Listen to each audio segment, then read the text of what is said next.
Hello friends, welcome to CS Theory Tamil. இந்த வீடியோவில் solution to readers writers problem பற்றி தான் தெரிஞ்சுக்க போகிறோம். இது என்ன ப்ராப்ளம் அப்படின்னா, நம்ம இப்போ ஒரு 5 ஃப்ரெண்ட்ஸ் இருக்கோம். அந்த 5 ஃப்ரெண்ட்ஸ் கிட்டேயும் ஒரு ஃபைலை காமனாக கொடுத்து நீங்கள் படிங்க, எழுதுங்க, என்னமோ பண்ணுங்க அப்படின்னு சொல்லி கொடுத்துட்டு போயிடுறாங்க. நம்ம 5 பேரும் அதை படிக்க தான் செய்கிறோம் அப்படின்னா, அப்போ அங்கே எந்த பிரச்சனையும் இல்லை. 5 பேரும் நம்ம பாட்டுக்கு வந்து படிச்சுட்ருக்கலாம். ஆனால் இப்போ நீங்கள் படிச்சுட்ருக்கல, நான் எழுதணும் அப்படின்னா நீங்கள் கேபிட்டல் ஏபிசிடின்னு படிச்சிருப்பீங்க. நான் அதை ஸ்மால் ஏபிசிடியாக மாற்றி விடுவேன். அப்போ நீங்கள் படித்த விஷயம் ஒன்றா இருக்கும், ஃபைலில் இருக்க விஷயம் வேறையாக இருக்கும். இல்லை நம்ம 2 பேருமே எழுதுகிறோம் அப்படின்னா, நான் ஒன்று எழுதி வச்சுருப்பேன், அதாவது 4 + 3 = 7 நான் எழுதியிருப்பேன். நீங்கள் 4 × 3 = 12 நீங்கள் அதை மாற்றுவீங்க. அப்போ அங்கே டேட்டா என்ன ஆகும், மாறி போயிடும். அப்போது ஒரு ஃபைலை எத்தனை பேர் வேணாலும் ரீட் பண்ணலாம், பிரச்சனை இல்லை. ஆனால் அதே ஃபைலை ரீட் பண்ணிக்கிட்டே ரைட் பண்ணுறோம், இல்லை 2 பேர் எழுதுகிறோம் அப்படிங்கும்போது அங்கே பிரச்சனை வருது.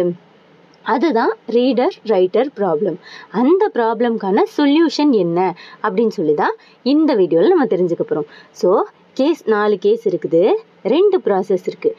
2 ப்ராசஸும் ரைட் பண்ணுது அப்படின்னா அங்கே பர்மிட் பண்ணக்கூடாது. ஏன்னா 2 பேரும் எழுதுனா அங்கே டேட்டாவில் இன்கன்சிஸ்டன்சி நடக்கும்.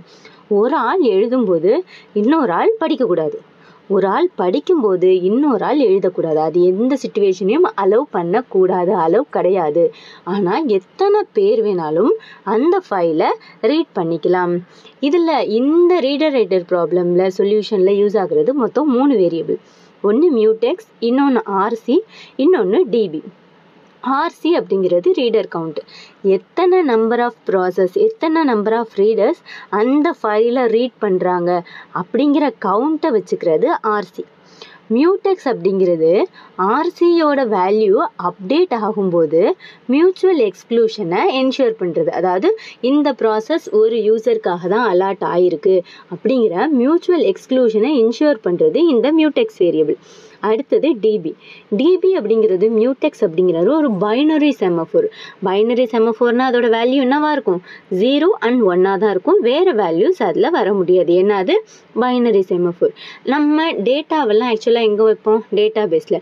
ஸோ இந்த டிபி அப்படிங்கிறத நம்ம கிரிட்டிக்கல் செக்ஷனாக நம்ம அசியூம் பண்ணிக்கிறோம். அதுதான் ஃபைல். நம்ம அந்த ஃபைலில் தான் நம்ம மாடிஃபை பண்ணவோ படிக்கவோ போகிறோம். அப்போ ஒவ்வொரு தடவை ஒரு யூசர் என்ட்ரி ஆகும்போதும் எக்ஸிட் ஆகும்போதும் இந்த டிபியோட வேல்யூவோட சேஞ்ச் இருக்கும். கிரிட்டிக்கல் செக்ஷன் அப்டேட் ஆகும்போது இந்த டிபியோட வேல்யூவில் அப்டேட் இருக்கும். அடுத்து டவுன் அப்படிங்கிறது டிக்ரிமெண்ட் ஆப்ரேஷன். எதை, செமஃபோர் வேல்யூவை டிக்ரிமெண்ட் பண்ணுறது. இந்த டவுனுக்கு பதிலாக நம்ம பி அப்படின்னோ, வெயிட் அப்படின்னோ, ஸ்லீப் அப்படின்னும் கூட நம்ம வச்சுக்கலாம். அப் அப்படிங்கிறது இன்க்ரிமெண்ட் ஆப்ரேஷன். அதுக்கு பதிலாக நம்ம வி அப்படிங்கிற வேல்யூ கூட நோட் பண்ணிக்கலாம். இதெல்லாம் நம்ம ப்ரீவியஸ் வீடியோஸில் பார்த்துருக்குறோம். இந்த அப் வேல்யூ என்ன பண்ணும், செமஃபோரோட வேல்யூவை இன்க்ரிமெண்ட் பண்ணும்.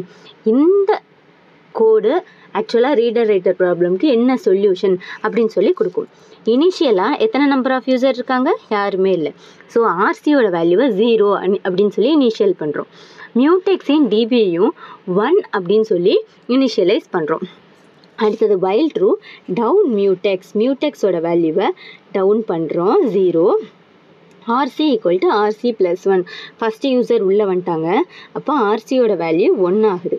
இஃப் ஆர்சி = 1, ஒரே ஒரு யூசர் தான் இருக்காங்களா, ஆமாம் ஒருத்தர் தான் வந்திருக்காங்க. அப்போ டிபியோட வேல்யூவையும் டவுன் பண்ணிவிட்டு மியூடெக்ஸ் வேல்யூவை மறுபடி அப் பண்ணுறோம். அப் பண்ணிவிட்டு கிரிட்டிக்கல் செக்ஷனை அந்த யூசருக்கு அலாட் பண்ணுறோம். அதாவது அந்த ஃபைலை அந்த ப்ராசஸ்க்கு நம்ம கொடுத்துறோம். இப்போது வேறு ஒரு யூசர் நமக்கு ரைட் பண்ணுறதுக்காக வராங்க. இது ரைட்டுக்கான கோடு. டிபியோட வேல்யூ 0, மியூடெக்ஸோட வேல்யூ 1 இருக்குது. ஒருத்தவங்க ஆல்ரெடி கிரிட்டிக்கல் செக்ஷனில் ரீட் பண்ணிட்டு இருக்காங்க, இப்போ ரைட் பண்ணுறதுக்கு உள்ளே வர்றாங்க. டவுன் டிபி, டிபியோட வேல்யூ 0ன்னு இருக்குது. 0க்கு மேலே டவுன் பண்ணால் என்ன ஆகும், -1 ஆகும். ஆக்சுவலாக டிபிங்கிறது என்னது, பைனரி செமஃபோர். பைனரி செமஃபோரில் -1 அக்செப்டபிளா இல்லை. அதனால இந்த ப்ராசஸ் பிளாக் ஆகிடும். அப்போது ஒரு ப்ராசஸ் ரீட் பண்ணிகிட்டு இருக்கும்போது இன்னொரு ப்ராசஸ் ரைட் பண்ண வந்தால் அதுக்கான பர்மிஷன் கொடுக்கப்படாது.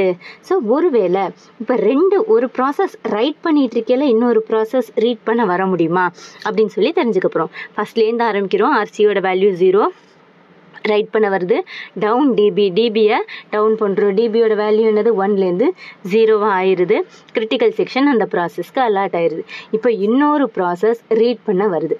டவுன் மியூடெக்ஸோட வேல்யூவை RC = 0 ஃபஸ்ட்லேருந்து ஆரம்பிக்குது. RC = 0, மியூடெக்ஸோட வேல்யூ 0 ஆகுது. டவுன் மியூடெக்ஸை 0 பண்ணியாச்சு. RC = RC + 1 ஆகுது. RC = 1 ஆமாம் 1. மறுபடி டவுன் டிபியை டவுன் பண்ண முடியுமா? முடியாது. கிரிட்டிக்கல் செக்ஷன் அலாட் ஆகாது. அந்த ப்ராசஸ் பிளாக் ஆகிடும். ஸோ ஒரு ப்ராசஸ் ரைட் பண்ணிகிட்டு இருக்கல இன்னொரு ப்ராசஸால் ரீட் பண்ண முடியாது. 2 ப்ராசஸும் இது கேஸ் 3. இப்போ ஒரு ப்ராசஸ் ஆல்ரெடி ரைட் ஃபங்க்ஷன் பண்ணிகிட்ருக்கு. இன்னொரு ப்ராசஸ் ரைட் பண்ண வர முடியுமா அப்படின்னா டவுன் டிபி ஃபஸ்ட்டு P1க்கு கிரிட்டிக்கல் செக்ஷன் அலாட் ஆயிடுச்சு. P2 வருது. மறுபடி டவுன் டிபி பண்ண முடியுமா? முடியாது. ஏன்னா ஆல்ரெடி அதோட வேல்யூ என்னவா இருக்குது? 0 இருக்குது. ஸோ வர்ற செகண்ட் ப்ராசஸ்க்கு ரைட் ஃபங்க்ஷன் பண்ண முடியாமல் பிளாக் ஆகிடும். இது 3 கேஸ் நம்ம பார்த்துட்டோம்.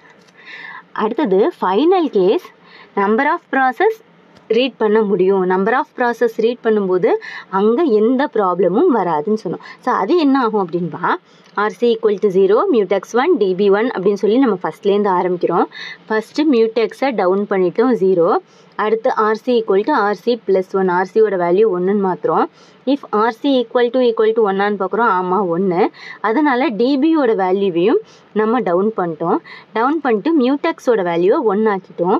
1 ஆக்கிட்டு ப்ராசஸ் 1க்கு கிரிட்டிக்கல் செக்ஷனை அலாட் பண்ணிட்டோம். இப்போது 2வது ப்ராசஸ் ரீட் பண்ணணும் அப்படின்னு சொல்லி வரும்பொழுது எடுத்தோடனே ஃபஸ்ட் என்ன பண்ணுறோம்? டவுன் மியூடெக்ஸை 0 ஆக்கிட்டோம். அடுத்து RC = RC + 1, RCயோட வேல்யூ 2 ஆயிடுது. இஃப் RC = 1 இல்லை, கண்டிஷன் ஃபால்ஸ். அதனால் இங்கே வந்துடும். இந்த இதை விட்டுட்டு இங்கே வந்துடும்.